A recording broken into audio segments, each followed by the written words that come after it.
Pride dan in spet sem skupaj s tabo. Ko pride noč in vse se umiri, pridem k tebi, Gospod, da vse ti izročim, da v tvoji se navzočnosti umirim. Začutim dih svoj, začutim bitje. Utrip vsak govori mi, velik si. Od obilja bitja tvojega, Gospod, vsak dan prejemam, čutim, življenje sem poslan. Zato bom šel po tej poti za teboj, pa čeprav se mi zgodi, da tujec zdiš se mi. Zato bom šel neutrudno za teboj, saj v srcu dobro vem, da pečat si pustil v njem.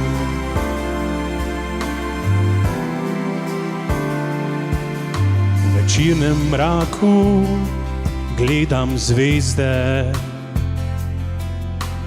bolj jih gledam, več jih je. Vzkliknem, kakšno čudo si ustvaril za vse nas, saj vseh lahko opazim tvoj obraz. S teboj sem varen, s teboj sem srečen, ob tebi čutim, ljubiš me, in zato želim povedati za vse na glas, da Bog prišel na svet je za vse nas. Zato bom šel po tej poti za teboj, pa čeprav se mi zgodi, da tujec zdiš se mi.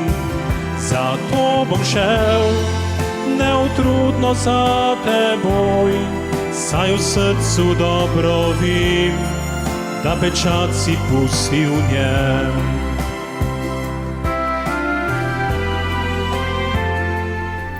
In tako hodi za njim, tako intenzivno, že 15 let.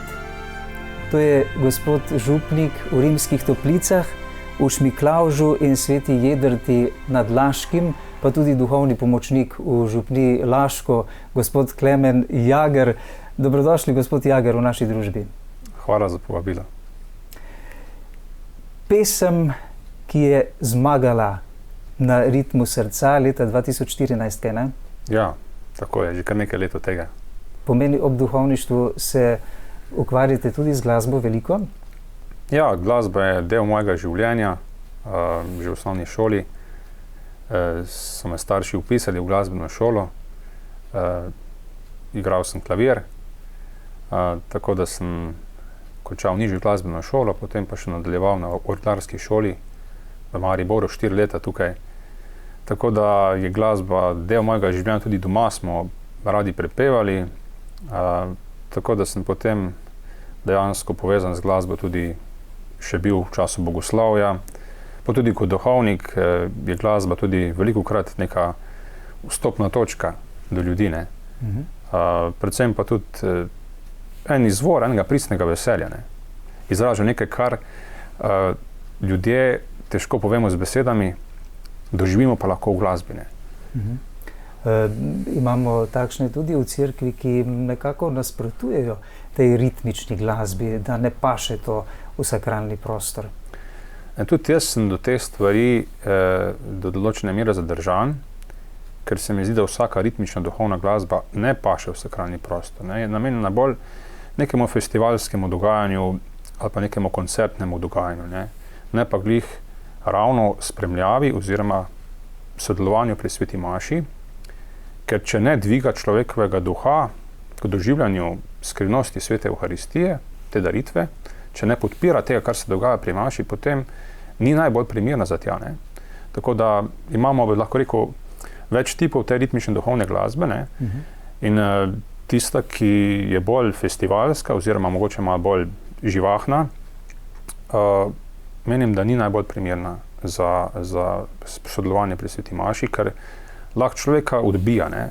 Mora biti neka nežnost, nek tip glasbe, ki človeka vodi k doživljanju tega, kar se dogaja v sveti daritvi, ne? Sedete tudi za orgle v cerkvi? Ja, zelo rad, še posebej, če so orgle dobro ali obnovljene ali pa celo nove. Mi je všeč, ker res lahko doživiš ali pa doživim, ne, da so orgle kraljica glasbil za svojo mogočnostjo, hkrati pa tudi svojo nežnostjo, ne. In orgle omogočajo dejansko tudi verniku, če jih dejansko igra nek usposobljen organist, ne, da res dvigajo duha, ne. To sem sam večkrat doživel, pa tudi sam, če sem kdaj v tej vlogi, se mi zdi, da res lahko daš kot organist tisti dodatek, ki morda manjka, če ni sveta maša spremljena s petjem ali igranjem.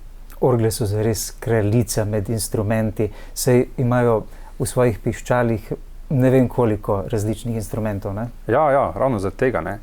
In dejansko tudi podobno kot zvonovi, ne, tudi orgle na nek način pomagajo človeku, da doživlja vesele trenutke v življenju, ne, hkrati pa tudi težke trenutke izgube, ne, na nek način kot balzam, ne, če so dobro igrane, ne, vplivajo na človekovo dušo, ne, in mu res pomagajo, da lahko doživi v polnosti tisto, kar takrat tam obhaja, ne. Kdaj vi pišete pesmi, kako nastaja vaša glasba? Moja glasba velikokrat nastaja takrat, ko sem postavljen pred nek izziv, pred neko potrebo, ne, da neka stvar, da potrebujemo neko stvar, pa je ni, ne. Ali pa včasih preprosto iz nekega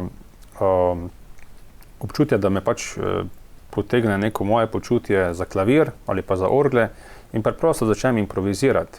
Ne da bi kar želel ustvariti, ampak se neka stvar rodi, ne. In jaz vem, da če pač takrat te stvari ne bom zagrabil ali posnel, ne, bo šla, ne. In to je tako lepo, ne, ko se prepletejo neki akordi, harmonije, da vse rečem, lej, wow, to je pa lepo, ne. In takrat vem, da moram ujeti tisti val, ne, tako deska, ne, more ujeti val, ne. Če ga zamudiš, ne, če ga prespiš, ne, in večkrat sem te stvari, tudi če sem kakšne priredbe kdaj pisal, ne, za inštrumente, za sodelovanje pri sveti maši, so stvari se dogajale tudi pozno v noč, včasih tudi do jutra, ne. Ampak to ni neka redna praksa. Drugače pa skušam se držati tega, da sem v stiku, no. Ker vidim, ne, tako kot je rekla tudi recimo, mislim, da sveta Hildegarda je rekla, ne, da je pač Bog v glasbi človeku pustil spomin na izgubljeni raj, ne. In to je to, ne, mi lahko v glasbi doživljamo lepoto, ne, lepoto Boga, ne, in to človeka, če pristno zmeram, nagovori, ne. So vaše vsebine namenjene le slavljenju Boga, približevanju njemu, hvaljenju Boga, ali pišete tudi kaj drugega? Jaz, da bi rekel zdaj, da glih veliko pišem, ne. Velikokrat bolj tak po potrebi, ne. Če recimo kako praznovanje, sem že kdaj komu napisal kakšno pesem, ali pa recimo to, ko sem pač takrat napisal za festival Ritem srca. Največkrat pa zdaj tudi sem uglasbil kakšne psalme, kot neko stvar, ki jo potrebujemo pri sveti maši, ne. Tako da bom rekel, ja, večinoma je to usmerjeno v temu, da slavimo Boga. Nekaj pa tudi čist tak preprostim, uporabnim stvarem, vsakodnevnim, tudi da se popestri naše življenje, ne, ali pa nekomu naredim veselje s tem, ne. Poznate veliko vaših kolegov, duhovnikov, ki so pesniške duše, tako kot vi? Ja, mislim, za nekatere vem, da so izdali pesniške zbirke, ali pa vse za kakšnega, ne. Pa tudi vem za nekatere, ki radi prepevajo, nekateri tudi igrajo kakšne inštrumente, tako da so tudi duhovniki, ja, ki ustvarjajo na tem področju, mogoče še malo bolj intenzivno kot jaz, ne. Ampak mene pa to vedno tako spremlja zraven, no. Vedno me spremlja, ne, glasba, ne. Kako gledate na to, da bo vsak človek moral odgovarjati pred Bogom za darove, ki jih je dobil, ali jih je v svojem življenju zares uresničil in pomnožil? Ja, na to se vedno spomnim, največkrat pri pogrebnih mašah. Velikokrat uporabljam to berilo, ko govori apostol Pavel, da bo vsak prišel pred Kristusov sodni stav in dal odgovor za svoje življenje, kaj je delal. Ja, ko na to pomislim, včasih me kaj tako malo zdrma, včasih tudi s trepetom, najprej s pogledom na sebe.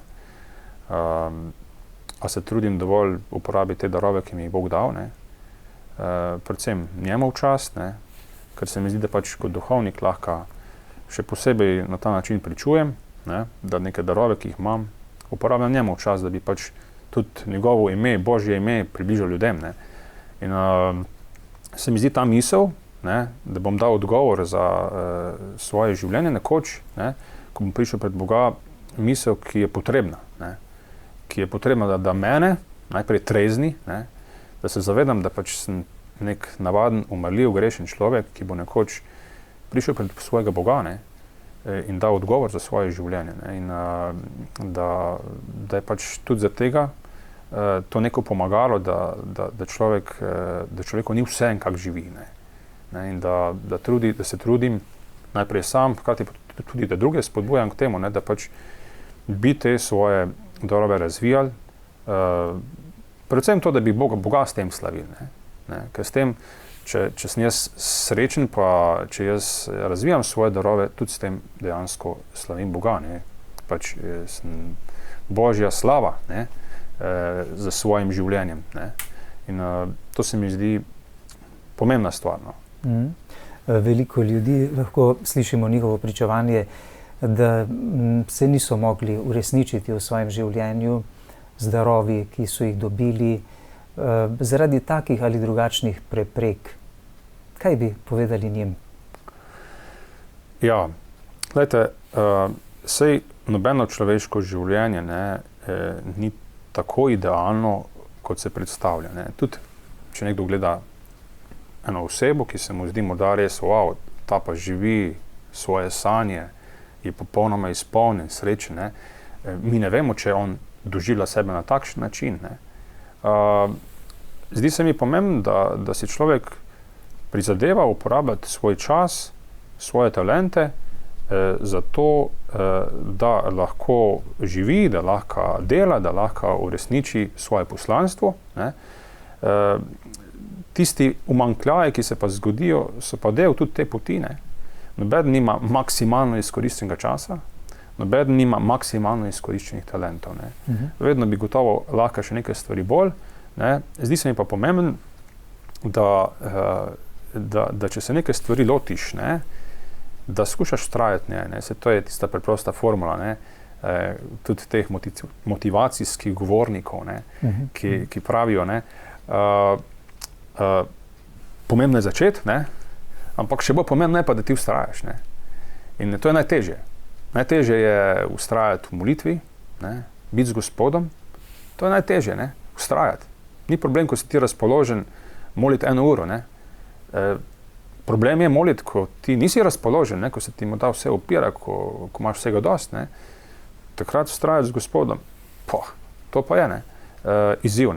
In dejansko nam tudi na drugih področjih življenja daje take izzive. Da človek, ne glede na to, tudi če niso idealni dnevi, preprosto vidiš stvari, ki so pomembne v življenju, da imaš neke stvari, ki so pomembne in da potem se trudiš jih zasledovati in vztrajati v tem. In to se mi zdi neko sporočilo. Zdaj, vsak pa gotovo v svojem življenju najde tisto, kar je za njega tako pomembno. Kaj je v vašem duhovništvu osrednjega pomena? Čemu posvečate največ pozornosti? Kaj se vam zdi najbolj bistveno za vaše duhovniško življenje in delovanje? Meni se zdi bistveno to, da sem v molitvi povezan z Bogom, da obhajam sveto mašo, da obhajam sveto spoved, da sem na razpolago za prejem sakramentov. To se mi zdi bistveno, da sem jaz z izvirom življenja, pa z izvirom milosti, to je sveta Euharistija. In to je tisto, kar mene hrani, pa mi daje moč, da lahko živim kot duhovnik, ne. Da lahko vztrajam kot duhovnik. Ne. Molitev je ta pomemben sok, ne. To, da ti vztrajaš z Gospodom, ne. Tako kot učenci takrat, ko so bili z Jezusom, ne, pa jim reče, niti 1 uro niste mogli vztrajati z menoj. Ne.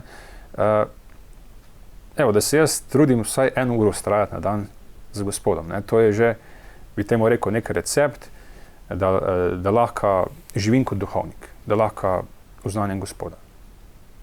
Je to minimum za duhovnika? 1 uro na dan vztrajati z Gospodom, da je lahko uspešen pri svojem poslanstvu v Božjih očeh? Zdaj, da mi določimo minimum, ne, bi mogli najprej pogledati, kakšna je realna situacija, ne, da bi videli, kakšen je minimum. Imate veliko obveznosti, seveda pastoralnih, v 3 župnijah, ampak vendarle na tisti osnovi pa verjetno morate nenehno graditi in se truditi, da je ne opuščate, ne?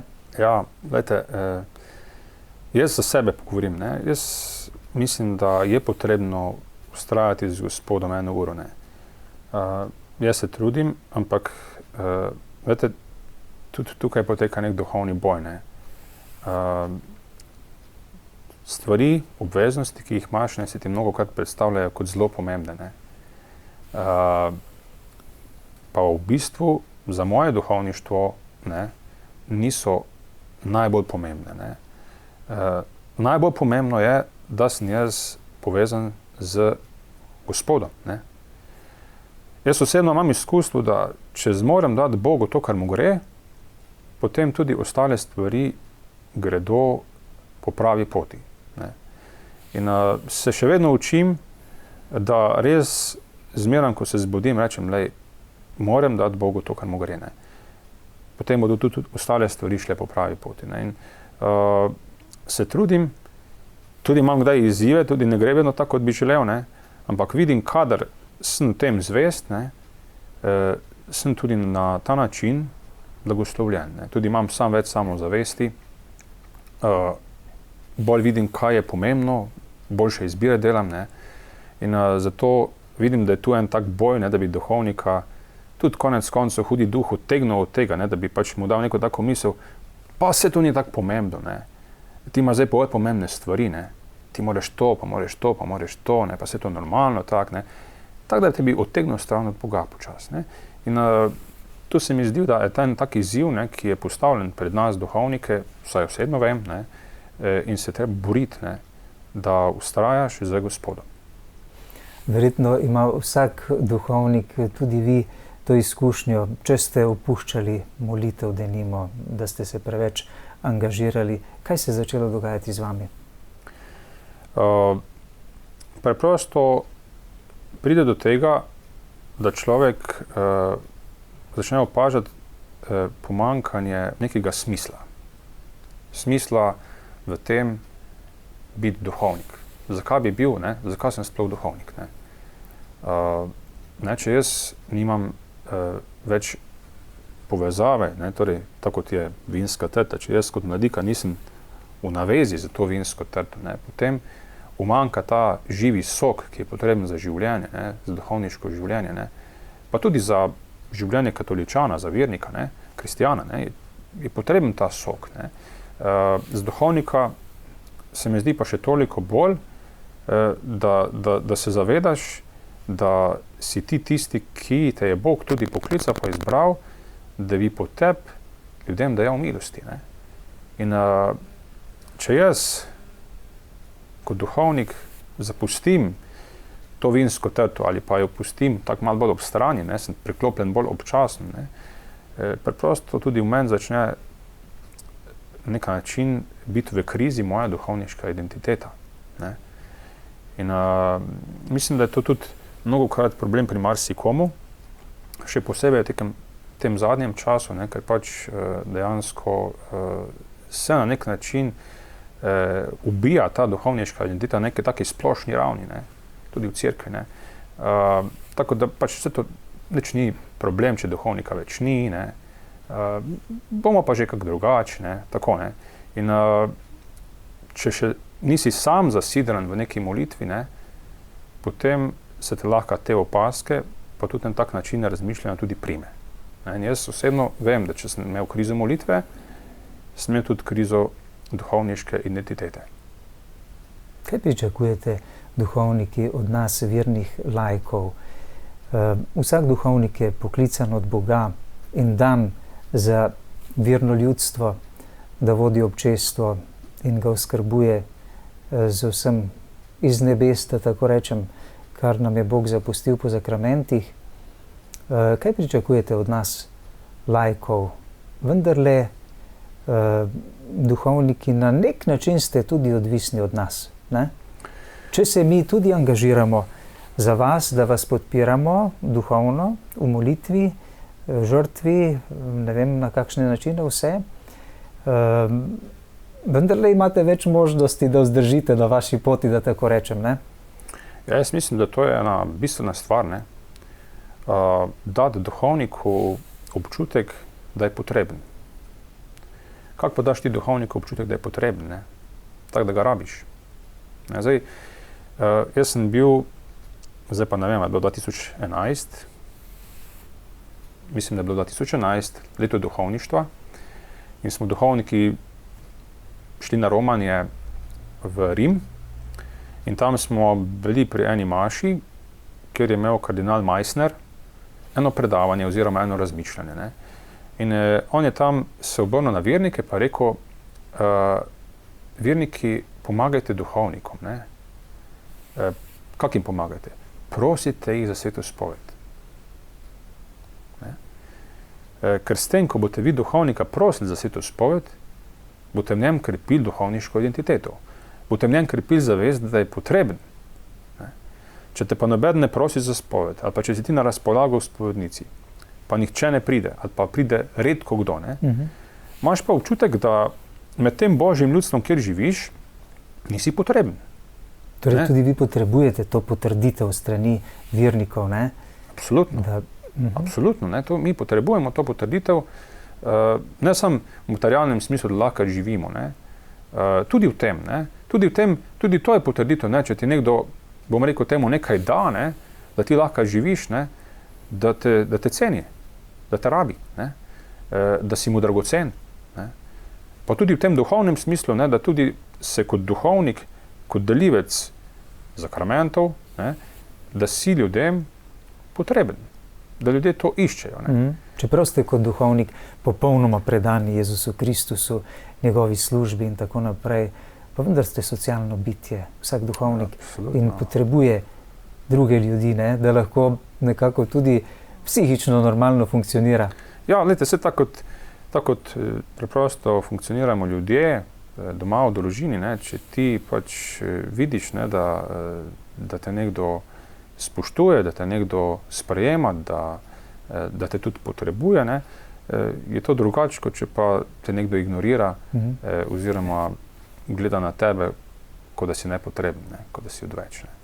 Nekako ste nam dali občutek prej, ko ste dejali, pač, kaj je za vas najbolj pomembno kot duhovnika, da v središče postavljate obhajanje svete mašne daritve, sveto Evharistijo. Rekli ste, da je to izvir življenja in milosti. Zakaj je pravzaprav sveta Evharistija, kot pravimo, za cerkev srce cerkve? Ja, zaradi tega, ker pač dejansko nas vodi k samemu Jezusu Kristusu, ne, k njegovi daritvi, tistemu trenutku, ko je on rekel, evo, to je moje telo, ki se daje za vas, ne. To delajte v moj spomin. Ne? To so dejansko te besede, s katerimi Jezus ustanovil ta zakrament, ne? Postavil ta zakrament svete Evharistije.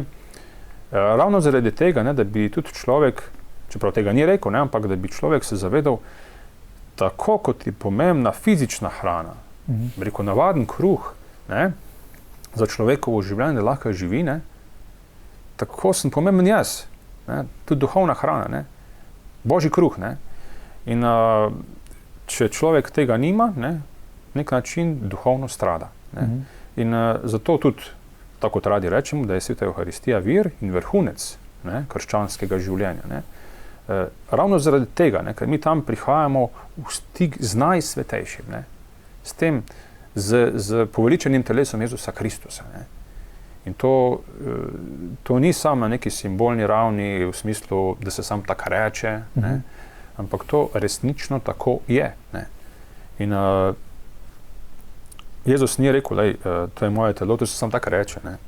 Ampak je dejansko rekel, to je moje telo, ki se daje za vas. Ne? In mi vemo, da pač je sveta maša, po navzočitev Jezusove daritve na križu, da je to dejansko se zgodi pri sveti maša cela velikonočna skrivnost. Ne? Najbolj sveto za nas, kristjane, kar nam je Bog zapustil. Ali človek sploh more preživeti v resnici, v resničnem življenju, če ne uživa svete Evharistije, kajti Jezus je jasen, ne? Kdor je moje meso in pije mojo kri, ima življenje v sebi. Kdor ne je in ne pije, nima življenja v sebi. Ja, glejte, saj fizično ljudje lahko preživijo, ne. Tudi brez svete Evharistije se to lahko tudi vidimo, ne. Ampak Jezus ne govori samo o fizičnem življenju. Jezus govori predvsem o tem, da je on to življenje, da je izvir življenja in da je on tudi tisti, ki daje večno življenje, ne. Jezus dejansko nam govori o tem, da nismo ustvarjeni samo za ta svet, ne. Da smo poklicani za to, da bi na tem svetu tako živeli, da bi nekoč dosegli večno življenje, ne. In za dosego večnega življenja je torej Evharistija dejansko ta hrana, ki nam pomaga do tega zavedanja, da je Bog tisti, ki nas je odrešil, da je Bog tisti, ki nam odpira vrata v nebesa in da je Bog tisti, ki nas želi pripeljati v nebesa. Ne. In zato je tudi dal to naročilo svojim apostolom, ne, da naj gredo po vsem svetu, naj uznanijo evangelij vsemu stvarstvu, naj krščujejo ljudi, ne, naj jih učijo izpolnjevati vse, karkoli je zapovedal. Ne zato, ker pač to ne bi bilo potrebno, ampak zato, ker je to potrebno. Ne. In to je en velik izziv, ne. Bil za apostole takrat, ne. Mislim pa, da je tudi zelo velik izziv tudi za nas. Ne. In dejansko mi lahko na ta način preprosto oznanjamo, da preprosto Jezusu verjamemo, da je za nas to, kar je Jezus rekel, svetinja. Ne. Torej, je današnji moderni človek v resnici v tako katastrofalnem stanju, ker Boga ne potrebuje, cerkvi se ne približa velikokrat, če že pride, velikokrat ne prejema zakramentov, hodi tradicionalno v cerkev. Kaj to pomeni? Kam to vodi? Ja, gotovo je čas, v katerem živimo, ali pa kriza vere, ne, povezana tudi s krizo duhovništva, ne, s krizo odnosa do svetega. Ne. Če jaz ne doživim, da je neka stvar sveta, ne, da je neka stvar resnično nekomu pomembna, ne, potem me tudi to ne more nagovoriti. Ne. Ne, jaz se spominjam, ne, kaj je mene nagovoril, da bi postal duhovnik, ne, oziroma kakšne drže so mene nagovorili duhovniku, kaj me je nagovorili, da bi želel postati duhovnik. Ne. Spominjam se tega, da sem videl duhovnika, kako kleči pa moli rožni venec pred tabernakljem. Pa ta duhovnik osebno meni ni bil naklonjen, ampak me je to nagovoril. Ne. Ta vzgled, ne. Pa nagovoril me je, ko sem videl duhovnika in nekaj druga duhovnika, kako je svet Tomaž obhajal z vero, z enim občutkom, da obhaja sveto daritev. In takrat je meni naredil en klik v glavi, pa mi rekli, misel sama si mi je pripeljala, ki sem se ustrašil, ne, to bi pa tudi jaz bil. Ne. To je mene nagovoril, ne, in se mi zdi, da potrebujemo ljudje, preprosti verniki, pa tudi mladi, ki se odločajo v življenju takšen zgled. Ne, omogočati neko tako okolje, da bi lahko doživel, da je nekomu neka stvar sveta. Ne. Starši se danes verjetno popolnoma nič ne zavedajo svoje odgovornosti, kar se tiče verske vzgoje njihovih otrok.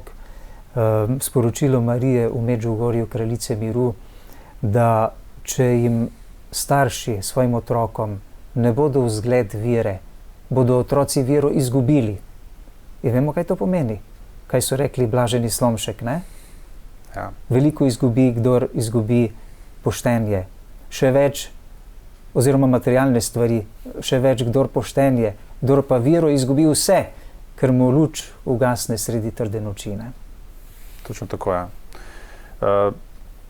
Mislim, da to z neko bolečino v srcu danes ugotavljamo ali pa doživljamo duhovniki, ne, na terenu, pa ne samo duhovniki, tudi ostali verniki, ne, da je pač ta cerkev, ta živa cerkev, ne, tako opešala, ne, v nekem živem odnosu do Boga, ne, in sej po eni strani je logično, da je potem situacija takšna, kot je, ne, če pride nek mlad človek ali pa nek otrok k sveti maši ali pa k neki molitvi, ne, pa če tam vidi neke naveličene ljudi, ali pa ne vem, da ne navduši. Ja, da vidi, da se to pa nobenem nič nekaj pomembno, to pa nič kaj posebnega ni, ne. Kako te bo to nagovorilo, ne? Vse te ne more, ne. Dejansko človeka nagovarjajo živi zgledi, ne, in to je tisto, kar nekaj premakne, pa kar človeka spodbudi temu čudenju, pa spraševanju, kaj pa to je, ne, zakaj pa je ta človek takšen, ne. Kako ste vi bili uvedeni v spoštovanje do svete Evharistije? Morda že od malega?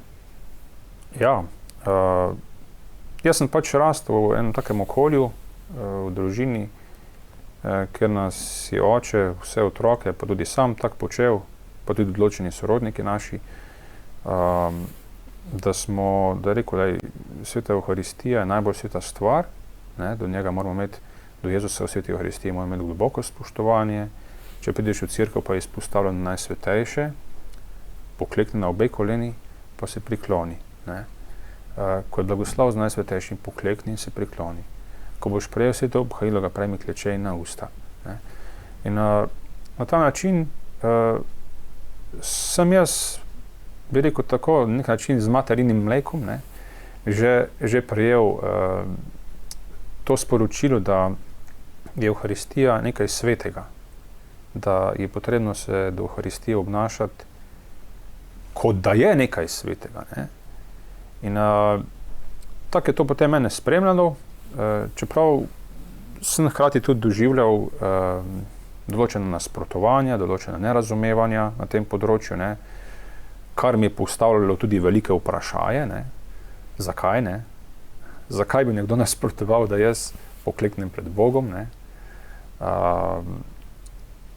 In sem potem vztrajal v tej drži, seveda pa tudi potem mnogokrat se spraševal, ne, zakaj je to tako postavljeno na nek rob, ne. Če je Evharistija tista srčika, zakaj je tako problem, da bi tudi drugi ne izkazali časti Bogu, tako kot mu gre, ne. Koliko se vam zdi pomembno, da bi se potrudili od malega vzgajati za spoštovanje svetega prostora, seveda predvsem pa svete Evharistije?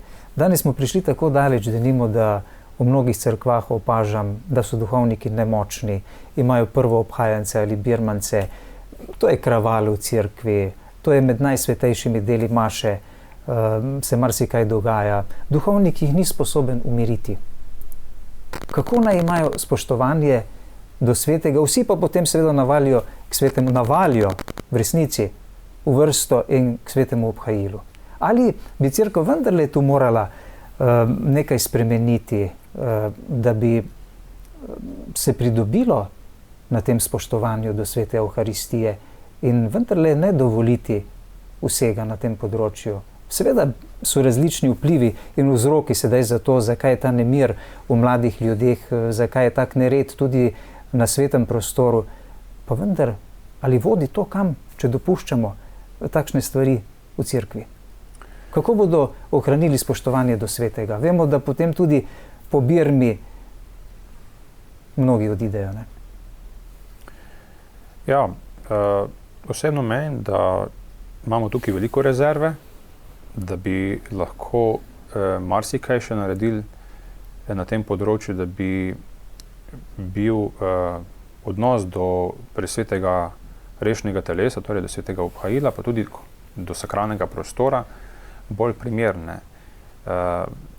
Dejansko nikoli ne moramo reči, da se obnašamo preveč spoštljivo, ne. Ker prihajamo v stik z samim Bogom, ne. In tukaj menim, da je osnovni problem je problem vere v resnično navzočnost Jezusa v sveti Evharistiji, ne. Če starši nimajo te vere, kako bodo potem otroci imeli, ne? Čeprav jaz osebno doživljam, da otroci so odprti kot ene gobe za nagovor na tem področju, ne? Jaz, ko imam prvo obhajance, pa ko jim skušam te stvari približati, ne, vidim, da oni imajo vse to, ne? Ampak mnogokrat se potem odrasli, ker pač do tega nima nekega odnosa, ne? Ali so to starši ali neki bližnji, pojavijo kot neke vrste gasilci vere, ne? Neka majhen ogenček začne goreti v življenju tega otroka, ne? Pa ga potem, pa kaj boš to, ne? Pa se to ni potrebno, ne? In doživljam, da otroci imajo odprto srce za to, da pa morda odrasli nismo mnogokrat tisti potrebni suport in tudi potrebni zgled na tem področju, ne? Da bi sami dali zgled, da nam je sveto obhajilo, pa sveta maša, pa sakralni prostor nekaj svetega. Tudi z načinom oblačenja, tudi z načinom pristopanja, ne. Tukaj se rad spomnim duhovnika, zaporniškega duhovnika Roberta Friškovca, ne, ko je prišel tako na župnije, pa je povedal tisto svojo zgodbo, ne, kako je on, ko še ni bil v teh vodah, ne, prihajal v cerkev, pogledal, kako se kristjani obnašajo, ali pa obnašamo, ko prihajamo v cerkev, ne. In rekel, marsikdaj sem videl, da tem ljudem ni nič svetega. Ne, da so pač prišli v cerkev z neke navade, se neki stresli tam, ne lepo poklonili, ne lepo pokleknili, ampak brez nekega zavedanja, da prihajaš pred Boga, ne. In menim, da bi to zavedanje mogli ukrepiti, najprej mi, sami duhovniki, z osebno vero, z osebnim zgledom, pa tudi k tem vabiti vernike, tudi odrasle, da bi se zavedali starši, da je njihov zgled staršev, prvih katehetov, krvavo potreben za to, da bi otroci tudi sami začutili, pa lahko rasli v veri, ne. Kaj menite, koliko človeku, verniku v resnici pomaga zunanja drža v odnosu do Najsvetejšega?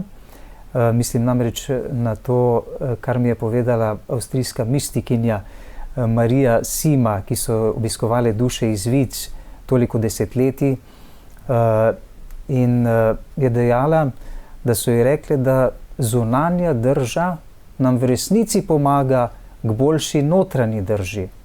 In zapomnil sem si, kaj ste dejali, kaj so vas učili vaši domači, kako je treba prejemati sveto obhajilo spoštljivo. Rekli ste kleče in na jezik. Ja, tako je. Osebno menim, da te stvari gredo z roko v roki, ne. Vemo, da je človek ni samo telesno bitje, da je tudi duhovno, duševno bitje, ne. In da vse stvari, ki jih nosimo v sebi, izražajo na našem telesu, ne, navzven, ne.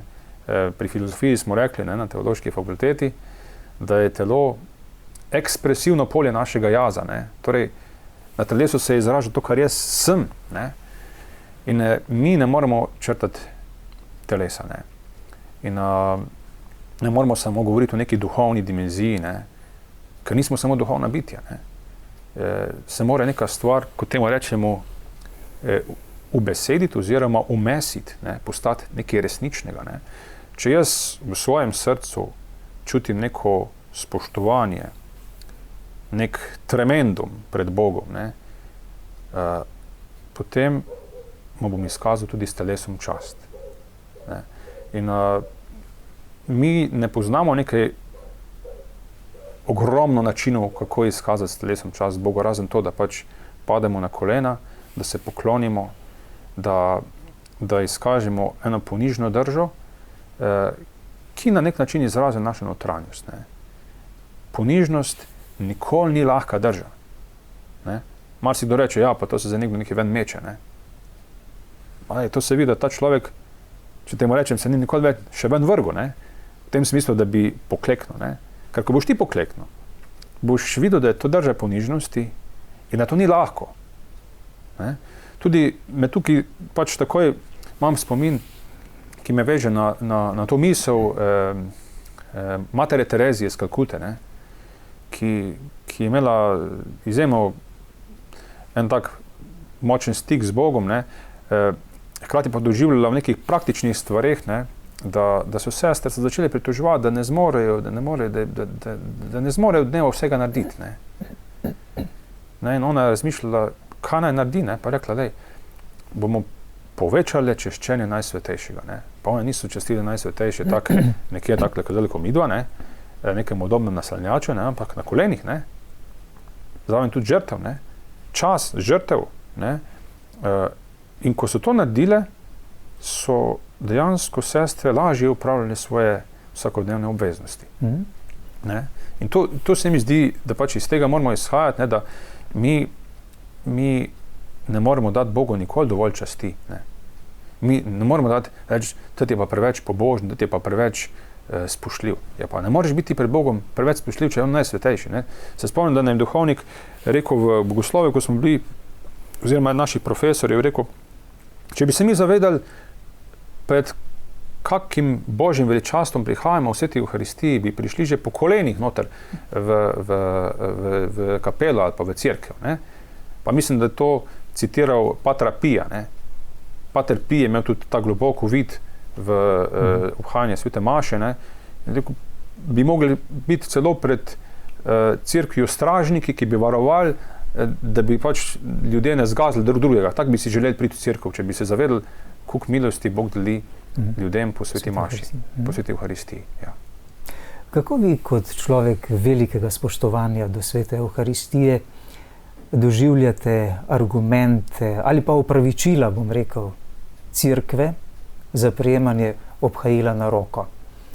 Tu so razni argumenti cerkve, da je jezik velikokrat bolj umazan kot roka. Ne vem, kaj vse lahko preberemo in poslušamo. Ali nam v resnici ti argumenti cerkve danes pomagajo k večjemu spoštovanju do svete Euharistije? Res je, da moramo z ljubeznijo sprejemati, z vero in tako naprej, ampak že ta zunanja drža stoje in na roko, ne vem, mnogi se sprašujejo, tu so mnenja zelo deljena, že od drugega Vatikanskega koncila. Ja, tu so mnenja zelo deljena. Predvsem bi mogoče tam to rekel, da pač argumenti cerkve niso v prid temu, da bi verniki prejemali sveto obhajilo stoje na roke, ampak da so v prid temu, da bi prejemali sveto obhajilo klečeje na usta. Kakšni so podatki ali argumenti za to? To je dokument, ki je nastal po drugem Vatikanskem koncilu z naslovom Memoriale Domini in ga je napisal papež Pavel VI. Takrat se je po koncilu, so ponekod že kar, pa že med koncilom oziroma že pred koncilom so v določenih zahodnih državah že začeli s to prakso sami od sebe in potem je bilo potrebno na nek način se s tem soočiti. In je papež poslal po svetu vsem škofom vprašalnik o tem, kaj menijo o svetem obhajilu. Kakšne drže se naj obdržijo oziroma kakšno stališče zavzeti do tega. In so prišli v večini odgovori iz vseh strani sveta, da naj se ohrani tradicionalni način deljenja svetega obhajila, to je klečeje na usta. Papež pravi ne samo zato, ker je več stoleten, ampak ker je znamenje in izraža globoko spoštovanje vernikov do svete Euharistije. To spoštovanje je znamenje, da to ni navaden kruh in vino, ampak da je to telo in kri Jezusa Kristusa. In papež Pavel VI pove, da je na ta način manj možnosti da bi onečastili sveto Evharistijo s tem, ko bi se drobci hosti izgubili. Ne? To se mi zdi pomembno poudariti, da mi verujemo, da je v vsakem drobcu hostije Jezus. Ne? In če ta hostije, ti drobci ali ostanejo v roki, ali padajo na tla, je veliko več možnosti, da pride do onečaščenja svetega obhajila in s tem Jezusa. Ker danes tudi več ne uporabljamo patene ali pa tistega krožnička ob obhajanju, ne, da bi se lahko drobci padali pač na ta krožnik. Ne? Ja, redko kje, določeni župnija še, v večini pa verjetno ne. Je to opuščeno, ja, večinoma. Je to opuščeno, kar je tudi seveda škoda, predvsem pa tudi govori, da smo tudi izgubili nek čut za sveto. Ne? In se mi zdi pomembno, da bi na tem področju naredili nek korak naprej k večjemu spoštovanju, k večjemu zavedanju, kaj tudi v nas prebuja neko zavedanje, da mi prejemamo samega Gospoda. Ne? In dejansko ta način prejemanja svetega obhajila je, bi rekel, prvi način v cerkvi. Ne? To je prvi način, prva oblika še danes. In to je tudi potrdil, se spomnim, sem poslušal bivšega prefekta kongregacije oziroma sedaj dikasterija za bogoslužja, Francis Arinze, je rekel, prva oblika je ta. Torej, to ni bilo preklicano v cerkvi? Ne, to ni bilo preklicano. Je pa bilo seveda s tem dokumentom, ki ga je izdal papež Pavel VI, tudi dano navodilo škofovskim konferencam, da naj tam, kjer je bilo obhajilo na roko že uvedeno, natančno ocenijo okoliščine, da s tem ni zmanjšano spoštovanje do svete Evharistije. Ne? Torej tam, kjer je bilo. Ne? Ampak to se je potem vzelo tako kot neko povabilo, zato da so dejansko v vseh teh, ne vseh, ampak mnogih, ker so bili navdušeni za to, škofje preprosto začelo spodbujati k temu, da bi se začeli prejemati sveto obhajilo na roke. Ne? In zanimivo, ne, da določene države, ki jih imamo mi, take za malo zaostale, ne, temu niso sledile. Ne. V mislih imam recimo Belorusijo. Leta 2014 smo duhovniki šli na Evropsko prvenstvo v nogometu v Belorusijo. Vi ste tudi v ekipi duhovnikov, ne? Ja. In smo tam igrali nogomet v enem mestu Lida. To je okrožje oziroma provinca Grodno. In jaz sem tam, najprej, ko smo tja prišli, ne, sem mislil, kak bo kaj tam, ne, tak vsak ima neko pričakovanje oziroma se sprašuje, kak bo, ne. In sem bil tako pozitivno na nek način presenečen, da kar nisem sam sebi mogel verjeti, da sem prišel v nek tak svet, ne. In sicer pri sveti maši, ko smo bili duhovniki za vseh teh držav, ne, Evrope, so bili tudi verniki, bi rekel, vseh generacij, in zanimivo mi je bil njihov odnos pri sveti maši. Globoko spoštovanje, čas premenjanja, vsi na kolenih, ko se pokaže jagnje Božje, vsi na kolenih. Vsa cerkev. Vsa cerkev. Ko so prejemali sveto obhajilo, dejansko tudi stare gospe, vse na kolenih, ko so prišli nazaj, spet na kolena, zahvala za obhajilo. Ne. Čutila se ena svetost, čutila se ena živost cerkve. Ne. In sem rekel, pa se pa ni povsod vse še umrlo. Ne. In to prinaša neko upanje v svet, ne. Tak izgledi, ne. Tudi med tem korona časom, ne. Tudi ti argumenti, da pač je jezik bolj umazan kot roke, ne. Dejansko ne držijo. Ne. Jaz se spomnim, ko sem pač srednjo šolo hodil v zdravstveno šolo, ne. Pa prva stvar, ki jo začneš pri praksi na zdravstveni šoli, je, da se naučiš umivati roke. Ne. In je rekla profesorica, zapomnite si, roke so najbolj umazan del telesa. Z roke si dotikaš vsega. No, zanimivo. Prostite, da vas prekidam. Spomnil sem se, da so leta 72 ali 71, ko je prišlo tudi v slovensko cerkev to navodilo, da naj se obhajilo deli tudi na roko, ne, so protestirali duhovniki na dekanijski konferenci v Kočevju in poslali obsežno pismo z raznimi argumenti in protestom škofom, da se ne strinjajo s tem. Da preprosto, kar se tiče roke, ko ravno o roki govorite, ne, kakšen je argument za roko, da je bolj čista, ko pa gre pravzaprav 3-krat na različne roke sveto obhajilo. Pride iz duhovnikove roke, gre na roko vernika in še potem s tretjo roko se obhaja. Ne? Ja, mislim, dejansko argumenta ni, tu je samo argument moči. Drugač strokovnega argumenta ni, ne? Je pa argument moči, če ti lahko to tako narediš, pa narediš, ne? Ti lahko pač kot šef rečeš, tak je, ne? Tudi če tak ni, ne. Kaj še pravijo cerkveni dokumenti? Ja, tukaj bi še mogoče jaz izpostavil tudi aktualno navodilo splošna ureditev rimskega misala, ne, iz januarja 2002, v točki 160, recimo pravi takole, da to vzame mašnik, pateno ali cibori grek obhajancem, ki redno pristopajo v sprevodu, verniki ne smejo jemati posvečeni kruh ali sveti kelih, še manj si ga podajati iz roke v roko. Verniki se obhajajo kleče ali stoje, kakor je določila škofovska konferenca. Če se obhajajo stoje, se priporoča, da v skladu z istimi določbami preden prejemom zakramenta izrazijo dolžno spoštovanje. In potem točka 161 nadaljuje, če je obhajilo samo pod podobo kruha, mašnik vsakemu pokaže nekoliko dvignjeno hostijo in reče Kristusovo telo, obhajanec odgovori amen in prejme zakrament usta ali kjer je dovoljeno na roko, kakor želi. Torej, to je ta ureditev splošnega rimskega misala.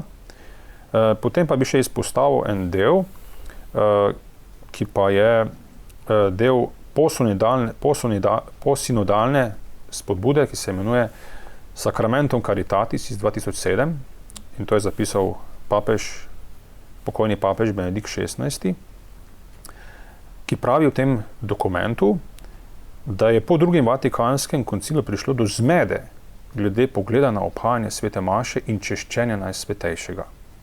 In potem izpostavi točko zmede, ki se nahaja v misli, da nam pri sveti maši euharistični kruh ni dan za to, da bi ga častili, ampak da bi ga pojedli. Torej, tu je prišlo do enega obrata, ta točka, ne, ki spreminja pogled na euharistijo. Ne.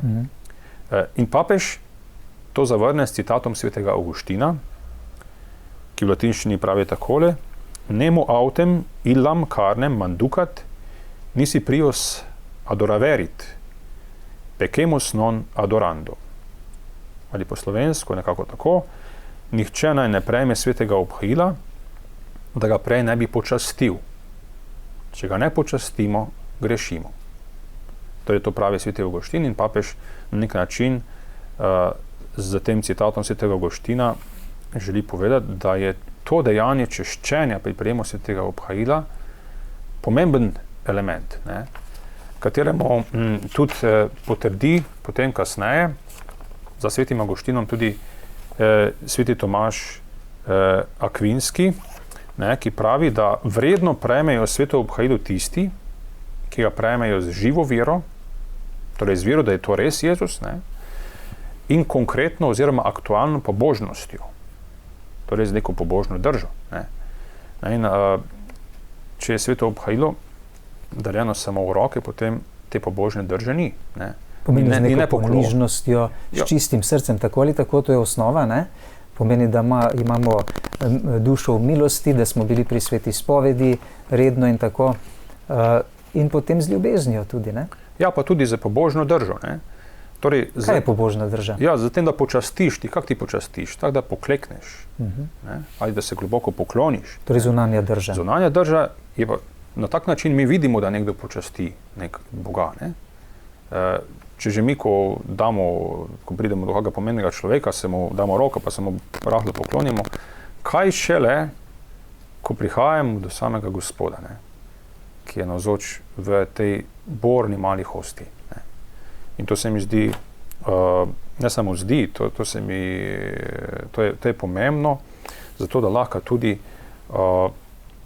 konec koncev drugi, ko nas gledajo, ne, doživljajo, da prihajamo do nekaj svetega. Ne. Če jaz vedno, ko vidim enega človeka, ki poklekne ali pa ne vem, pridem v cerkev, pa vidim, da človek kleči v klopi pa moli. Ne. Meni je vedno toplo pri srcu. Ne. Ker vedno me povezam in mislim, da je ta človek pa ima rad Boga. Ta človek pa ima vero. Gospod Klemen Jager, ker se že izteka najin čas za ta pogovor, vem, da imate še več teh argumentov verjetno pripravljenih, ki jih je cerkev dala v prid, torej resničnemu spoštovanju do svete Evharistije, pravemu načinu sprejemanja, kot pravite, kleče in na usta, na jezik. Ne? Vendar, kaj si vi kot duhovnik, ki je bil naučen takšnega spoštovanja do svete Evharistije in kar ste ohranili do danes in želite v tem vztrajati, ne, očitno, kaj si želite vi od svete cerkve, od naših slovenskih škofov, ki, kot smo razumeli, oni so tisti, ki so sedaj odgovorni za to, ali se bo obhajilo prijemalo na tak ali na drugačen način? Bi se še vrnil jaz nazaj k bivšemu kardinalu za bogoslužje, Francis Arince, ne, pravi, ne, v tem, da je pač to klečej na usta, prejemanje svetega obhajila, prva oblika cerkve. Ne. Torej, kdo lahko, ne, nekdo, ki ne more, ki je bolan, logično, da ne more. Ne. In da tudi, če škofovska konferenca v katerikoli državi spreme določbo, da se bo tam prejemalo recimo sveto obhajilo na roke, tako kot imajo v Ameriki, ne, to ne pomeni, da morajo ljudje tak prejemati. Ne. Da je treba spoštovati vernike, ki želijo prejeti sveto obhajilo klečej na usta. Ne glede na to, ker je to še vseeno prva oblika cerkve. Ne. In dejansko nam ta argument daje sama cerkev. Ne. To ni stvar, ki si bi jo nekdo zmislil, ampak dejansko, tako kot sem prej povedal, ne, se cerkev zaveda oziroma se je zavedala tega, da je to pomemben del življenja po veri, ki hrani našo vero, ki spodbuja tudi druge vernike, da lahko doživijo, da prihajamo v stik z Najsvetejšim. Da to ni nek bonbon, nek navaden kruh, ampak je to Božji kruh. Ne? In če že sama drža na ta način pripomore k temu, je to dejansko samo dobrodošlo. Ravno zaradi tega, ker pač doživljamo nek velik odpad, problem, krizo vere, ne, osebno menim, da bi to bila izjemno pomembna osvežitev za naš prostor, za to, da bi ljudje ponovno osvežili, obnovili vero v resnično navzočnost Jezusa v svetem obhajilu. In tu mora se zavedati pravzaprav vsak vaš sobrat duhovnik, ki je delilec svetega obhajila, da mora spoštovati vsakega vernika in njegovo vest, kako se bo on odločil, na kakšen način sprejeti sveto obhajilo. Ne? Absolutno, mislim, da je minimum spoštovanje tega, ravno zaradi tega, ker je to tako delikatno področje mojega posebnega čutenja do presvetega. Ne. Nihče ne more meni diktirati, da ne smem počastiti Boga. Nihče. In tu je tudi bil bivši kardinal Sara, tisti, ki je dal glas, pa rekel, nihče ne more odreči verniku svetega obhajila, ki ga želi prejeti spoštljivo klečej na usta. Nihče. Tukaj narediva piko.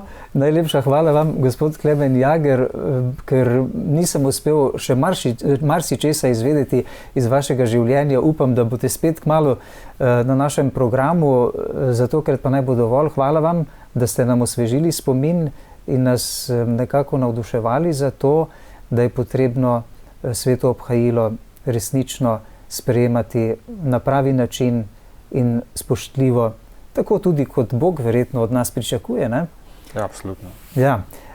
Tako, drage gledalke in gledalci, zaključil bom z mislijo pomožnega škofa Kazahstana, monsinjorja Atanaziusa Schneiderja, ki podeljevanje obhajila na roko označuje kot najhujšo rano v Kristusovem mističnem telesu.